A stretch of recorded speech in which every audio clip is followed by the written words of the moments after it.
ప్రస్తుతానికి AP assembly సమావేశాలు వేడిగా సాగుతున్నాయి. చంద్రబాబు నాయుడు గారు అసెంబ్లీలో ఏ క్వశ్చన్ అడిగినా సరే నేను సమాధానం చెబుతానంటున్నారు. డిఎస్సీ పై కూడా ఆయన స్పందించారు. ఏం చెప్తారు? అసెంబ్లీలో క్వశ్చన్ అడిగే వాళ్ళు లేరుగా, అదే కదా, ఏమడిగినా చెప్తారు. ఎందుకంటే మిస్ చేసుకుంటున్నారు. ఒకే కూటమి ఉంది, శాసన మండలిలో కొంచెం ప్రతిపక్షం ఉంది కాబట్టి అక్కడ సీరియస్ చర్చ జరుగుతుంది. కాబట్టి అసెంబ్లీలో వైఎస్ఆర్ కాంగ్రెస్ పార్టీ రావట్లేదు కాబట్టి సహజంగా ప్రశ్నలు ప్రభుత్వానికి అనుకూలంగానే ఉంటాయి. ఏ ప్రభుత్వం ఉన్నా కూడా ఆ తేడా ఉంటుంది. ప్రధానంగా జరిగేది 4-5 రోజులే కదా, అదొకటి ఉంది. ఎక్కువ రోజులు కూడా జరగదు. 4 రోజులు 5 రోజులు అంటున్నారు, 1 వీకే దాదాపు ఈ వీక్లో అయిపోతుంది. అందువల్ల ఏమిటంటే ప్రధానమైన రాజకీయ అంశాలు ముందుకు వచ్చేస్తాయి. టెక్నికల్గా బిల్లులు పెట్టేది చివరి రోజు పెట్టేస్తారు, ఏదైనా ఉంటే సవరణ బిల్లులు అటు ఉంటే. కానీ అసెంబ్లీలో అవసరం కూడా లేదు, ఎందుకంటే అడిగే వాళ్ళు ఎవరు లేరు కదా, వాళ్ళ పార్టీకి వాళ్ళు అనుకున్నది చేసుకోవచ్చు.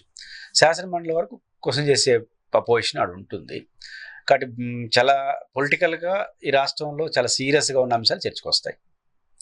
డిఎస్సి, రైతుల గిట్టుబాటు ధర, ఒక 2 టాపిక్లు అయిపోతే 4 రోజులు అయిపోతుంది. కాబట్టి కీలకమైన రాజకీయ అంశాలు చర్చనీయాంశాలు వస్తే రాజకీయ విమర్శలు ప్రతి విమర్శలతో ఈ సమావేశాలు ముగిసిపోతాయేమో అనిపిస్తుంది. కానీ యాక్చువల్గా అలా క్వశ్చన్ చేయడానికే కదా సార్ మీకంటూ కొన్ని సీట్లు ఇచ్చి కూర్చోబెట్టారు ప్రజలు. అక్కడ దాకా వెళ్లి మాట్లాడుకుంటే, సాకులు వెతుక్కుంటూ, ఇంకేవో రీజన్స్ చెప్పుకుంటూ ఉంటే ఖచ్చితంగానే ఏకపందాగానే సాగుతుంది. సమస్య ఏంటంటే వాళ్ళు వచ్చినా కూడా ఏకపక్షం జరుగుతుంది.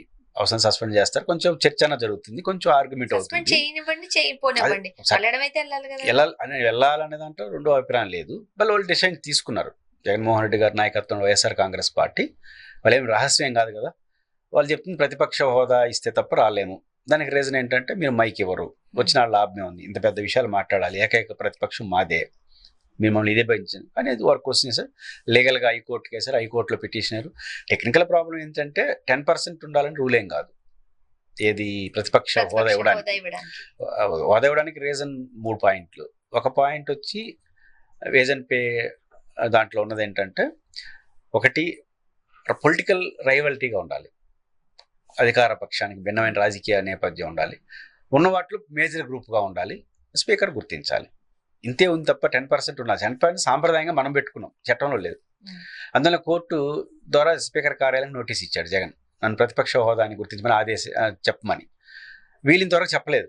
చెప్పచ్చు, బయట చెప్పే మాటలు చెప్పచ్చు కదా, ఏమని నీకు 10% లేదు కాబట్టి ఇవ్వలేకపోతా అన్నారు కదా, అది కోర్టుకి చెప్పచ్చు కదా. ఎందుకంటే చెప్పలేదు, ఎందుకంటే లీగల్గా అది సెట్ కాదు. అందులో వాళ్ళు చెప్పరు, వీళ్ళు పోరు. కాబట్టి రెండోది, జగన్మోహన్ రెడ్డి గారు పోకుండా ఉండడానికి రీజన్ ఏంటంటే వారు చెప్తున్న కారణాలు ఎన్నున్నా పోవాలని మనం చెప్పినా ఇక్కడ ఫెయిల్యూర్ సక్సెస్ అనేది రాజకీయాలు ఇంపార్టెంట్ కదా. ఏం చేసాం అనేది కన్నా రాజకీయ పార్టీ ఏం సక్సెస్ అయ్యామనేది ఇంపార్టెంట్ మేజర్గా.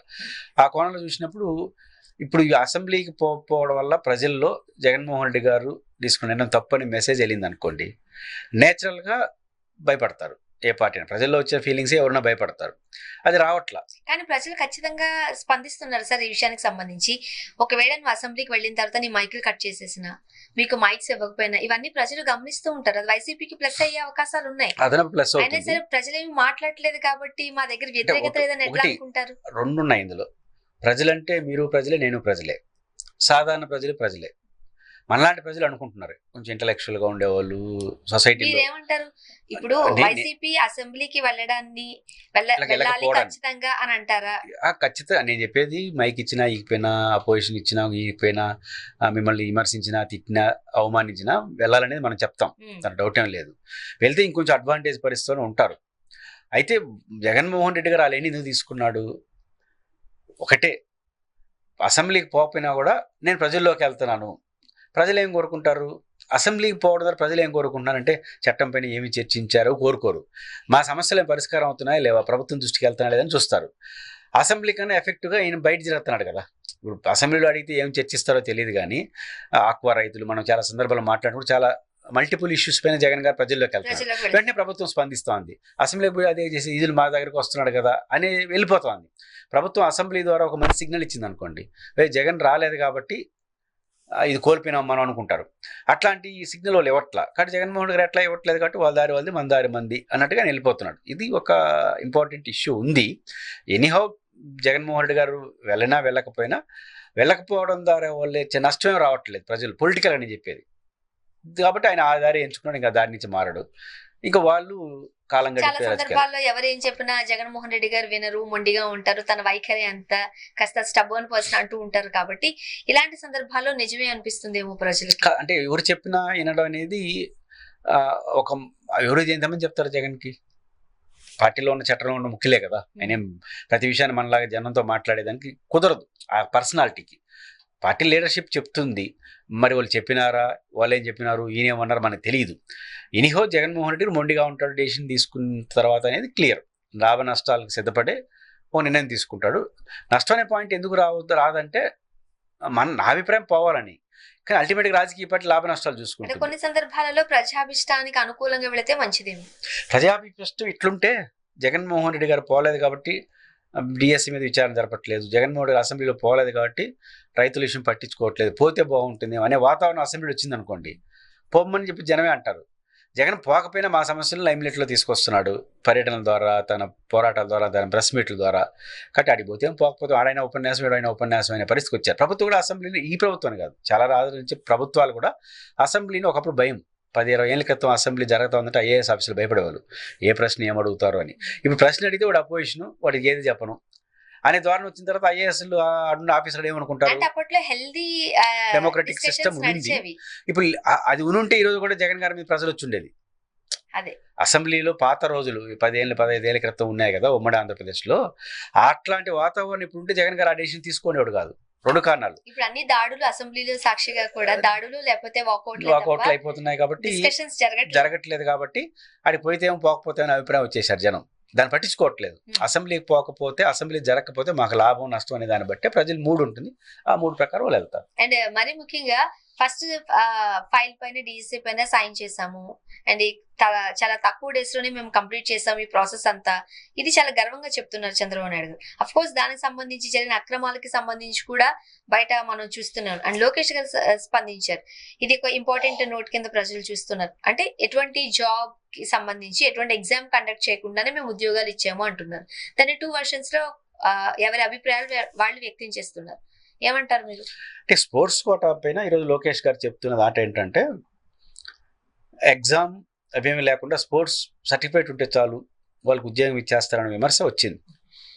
దానికి ఆయన పోలికది ఏం చేశాడు, ప్రభుత్వాలు క్రీడాకారుల యొక్క ప్రోత్సాహం బాగా కొన్ని ఇస్తుంటాయి. సింధు గారు కావచ్చు, ఇంకోరు కావచ్చు. అంటే ఇంటర్నేషనల్ క్రికెట్లో కప్పు కొట్టారనుకోండి, ఆ సభ్యులందరికీ ఆయా రాష్ట్ర ప్రభుత్వాలు గౌరవప్రదంగా ఉద్యోగాలు ఇవ్వడం అంటే ప్రోత్సాహం. గ్రూప్ 1 స్థాయి అంటే గ్రూప్ 1 స్థాయి ఉద్యోగం ఉంటుంది, వాళ్ళు పోవాల్సిన అవసరం లేదు, ఆ జీతభత్యాలను వాళ్ళకి వస్తుంటాయి. ఇట్లా ఇవ్వడం ద్వారా మోర్ అండ్ మోర్ వాళ్ళు కేంద్రీకరిస్తారు, మనం కూడా తయారు కావాలని కోరుకుంటారు అంటారు. స్పోర్ట్స్ ఆడే వాళ్ళంతా కానీ కాదు, స్పోర్ట్స్ ఆడే వాళ్ళందరికీ ఉద్యోగం ఇచ్చేస్తుంటే రాష్ట్రం అంతా ఆడతారు, అది సాధ్యం కాదు కదా. కాబట్టి బేసిక్గా జాతీయ అంతర్జాతీయ ప్రతిభ కనపరిచిన వాళ్ళు, గోల్డ్ మెడల్ సాధించిన వాళ్ళకి ఇస్తే ప్రోత్సాహం ఇస్తారు. అది కూడా అందరూ సాధించాలంటే దాన్ని కూడా తగ్గిస్తారేమో. కాబట్టి దాన్ని తీసుకొచ్చి ఇక్కడ పోలిక చేయకూడదు. టీచర్ ఉద్యోగాల్లో టీచర్ పాఠం చెప్పాలి. ఉద్యోగం సింధు గారికి ఉద్యోగం చేయమని ఇలా మిమ్మల్ని ప్రోత్సహించే భాగం ఇస్తే ఆ జీత భత్యాలు వస్తే అందించారు. ఇక్కడ డిఎస్సిలో రాసిన ఉద్యోగం పాఠం చెప్పాలి, లేదా క్రీడల్లో వాళ్ళు వచ్చిన డ్యూటీ చేయాలి, ఉద్యోగం చేయాలి. అతను ఉద్యోగం చేయడానికి సబ్జెక్ట్ ఉండాలి కదా. సింధు గారికి ఉద్యోగం చేసే సబ్జెక్ట్ అవసరంలే, ఆమె ఆ ఉద్యోగం చేస్తే చాలు, ఏది క్రీడల్లో. కాబట్టి ఇది ప్రోత్సాహం. ఇక్కడ నువ్వు 450 మందికి టోటల్ ప్రోత్సాహంలో బాగా 450 వస్తాం, వీళ్ళేమో టీచర్ పని చేయాల్సిన అవసరం లేదు, వాళ్ళ పాటుకు వాళ్ళు ఆటలాడుకుంటే దేశానికి మంచి పేరు చేస్తారని చెప్తున్నారా? కాదు కదా, మళ్ళీ ఉద్యోగం చేయాలి కదా. ఉద్యోగం చేసినోడికి చేయనోడికి ఒక ఆటలో కట్టేస్తే అట్లా. రెండోది స్పోర్ట్స్ కోటా కింద ఎప్పుడైనా ప్రభుత్వం అర్థం చేసుకోవాల్సింది, మీ దగ్గర ఏదైనా ఆధారాలు ఉంటే చాలని అంటున్నారు. ఆధారాలు రావు. ఎందుకు రావు అంటే, స్వప్న గారు బేసిక్గా ఉద్యోగులు ఎట్టేయాలి, 450 ఉద్యోగాలు ఇచ్చారు, ఎంతమంది అప్లై చేశారనేది ప్రశ్న. స్పోర్ట్స్ కోటా కింద అప్లై చేస్తుంటారు, దాంట్లో నేషనల్ సర్టిఫికేట్స్ ఉంటాయి, స్టేట్ సర్టిఫికేట్లు ఉంటాయి, అంటే గ్రేడలు, ఇంటర్నేషనల్ సర్టిఫికేట్ ఉంటాయి. 450 ఉద్యోగాలు ఇచ్చారు, నేషనల్ సర్టిఫికేట్ ఒక 500 మంది తెచ్చుకున్నారు అనుకో, దాంట్లో 50 మంది తీసేవాళ్ళు కదా. ఎడ తీస్తావు, ఏ ప్రాతిపదికన తీస్తావు అంటే, నేషనల్ సర్టిఫికేట్లో కూడా హాకీ, క్రికెట్ ఉంటాయి, దాంట్లో హాకీ ఫస్ట్ ఉంటుంది, వివిధ విభాగాలకు సంబంధించి స్పోర్ట్స్ దాంట్లో ఒక్కొక్క స్పోర్ట్స్కి ఒక ప్రయారిటీ ఉంటుంది. క్రికెట్ చివరిలో ఉంటుంది, ఎక్కువ మంది చూస్తాడు క్రికెట్, ఎందుకంటే క్రికెట్ అందరూ ఆడతాడు. ఫుట్బాల్ 1-to-1 ఆడతారు. ఇట్లా ఆ యొక్క ఆట యొక్క తీవ్రతను బట్టి ఫస్ట్ సెకండ్ కేటగిరీస్ అప్పుడు దాంట్లో ఫస్ట్ వచ్చి ఒక నేషనల్ నాలుగు ఉద్యోగాలకి 8 మంది వచ్చారనుకోండి, అప్పుడు ఫస్ట్ ప్రయారిటీ ఉన్న వాళ్ళకి ఇస్తారు. ఇట్లా బైఫర్కేషన్ నువ్వు చేసినావా, నువ్వు సెలెక్ట్ లిస్ట్ చేసావు తప్ప మెరిట్ లిస్ట్ చేయలేదు అనేది విమర్శ. ఇప్పుడు మెరిట్ లిస్ట్ చేసేయండి, ఓ 2,000 మందో 3,000 మందో అప్లై చేసుకుంటారు. ఆ 3,000 మందికి మెరిట్ లిస్ట్ చేసి దీంట్లో ఈ ఆటల ఆధారంగా మేము 450 ఇచ్చాం, ఏదంటే అభ్యర్థులు చెప్పండి అని అట్లా చేయాలి తప్ప నువ్వు అభ్యర్థులు తీసుకురాంటే ఎవరిని తీసుకొచ్చేది మనం. కాబట్టి స్పోర్ట్స్ కోటాని ఇంటర్ప్రిటేషన్ రాకుంటే దాని నుంచి కొంచెం ప్రభుత్వం డిఫెన్స్ లో పడింది. అంటే డిఎస్సికి సంబంధించి ఎవరైతే ఉద్యోగాలను పొందారో వాళ్ళను కించపరుస్తున్నట్టుగా, వాళ్ళ ఆత్మగౌరవాన్ని తక్కువ చేస్తున్నట్టుగా వాళ్ళు కూడా ర్యాలీ చేయడం కూడా చూసాం. వాళ్ళు కూడా రోడ్డు మీదకి వచ్చారు, వాళ్ళు కూడా మాట్లాడుతున్నారు. సో బేసిక్ గా వాళ్ళు ఎందుకు ఆందోళన చేస్తున్నారో పక్కన పెడితే, జగన్మోహన్ రెడ్డి గారి ప్రెస్ మీట్ నేను చూశాను, మీరు కూడా చూస్తుంటారు. నీటి పరీక్షలాగా కాపీయింగ్ అయింది కాబట్టి మొత్తం రద్దు చేసి తిరిగి పెట్టమనడం అనేది నీటిలో జరిగింది. ఇక్కడ జగన్మోహన్ రెడ్డి గారు 16 ఉద్యోగులు ఏదో పొందారో మొత్తం నవీన్ అనే అతను పేపర్ సెట్టింగ్ లో ఉన్నాడు, ఆయనకు వచ్చింది, ఆయన పేపర్ తీసేశారు. స్పోర్ట్స్ కోటా ఇవ్వలేదు మీరు మెరిట్ లిస్ట్ కాబట్టి మొత్తం రద్దు చేసి మళ్ళీ ఎగ్జామ్ పెట్టమని చెప్పాడా? అసలు టీచర్ ఉద్యోగాలు పొందిన గురించి ఆయన కామెంట్ చేయలేదు. నవీన్ అనే అతను డిపార్ట్మెంట్లో పనిచేశాడు, పేపర్ సెట్టింగ్ డిపార్ట్మెంట్లో, అతనికి టాప్ వచ్చింది. ఆ తర్వాత మీరు ఎందుకు ఇవ్వలేదు అంటే అతను స్క్రూటినీకి రాలేదు అన్నారు. ఏకంగా కోర్టులో సవాల్ చేశాడు అతను. అంటే కోర్టుకు వెళ్ళినోడు స్క్రూటినీకి రాడా? ఏదో కొంత తెలియని ఒక రకమైన గందరగోళం ఉంది. అంటే ప్రభుత్వానికి ఏదో అనుమానం ఉంది. పేపర్ సెట్టింగ్ ఆఫీస్లో పనిచేసినోడు టాప్ ర్యాంక్ వచ్చి ఉద్యోగం వస్తే ఏదో జరిగిందని ప్రజలు అనుకుంటారని వాడికి ఉద్యోగం లేకుండా చేసినప్పుడు మీరు అనుమతించినట్టేగా. అప్పుడు వాడు ఎంత అతనే రాసుకున్నాడా, 100 మందికి పంపించినాడా, వ్యాపారం చేసుకుని ఇది చాల్చమని జగన్ గారు చెప్పారు. తేలిస్తే ఎవరైతే తప్పటి వాళ్ళు పెంచేది. దీనికి 16,000 మంది ఉద్యోగానికి ఏం సంబంధం? స్పోర్ట్స్ కోటా మీకు ఏం సంబంధం? కాబట్టి మెరిట్ లిస్ట్ అడిగాడు, తప్పు ఒప్పులపైన చర్యలు తీసుకుని దీన్ని సిబిఐకి ఇవ్వమన్నాడు. మీ ఉద్యోగాలు తీసేయమని కానీ తిరిగి ఎగ్జామ్ పెట్టి సెలెక్ట్ చేయమని కానీ జగన్ గారు ఎక్కడ చెప్పలేదు. అలాంటప్పుడు గౌరవప్రదంగా సెలెక్ట్ అయిన టీచర్లకి ఏమి ఇబ్బందో నాకు అర్థం కావట్లేదు. అది పొలిటిసైజ్ అవుతుంది, అది వాళ్ళు ఆలోచించుకోవాలి.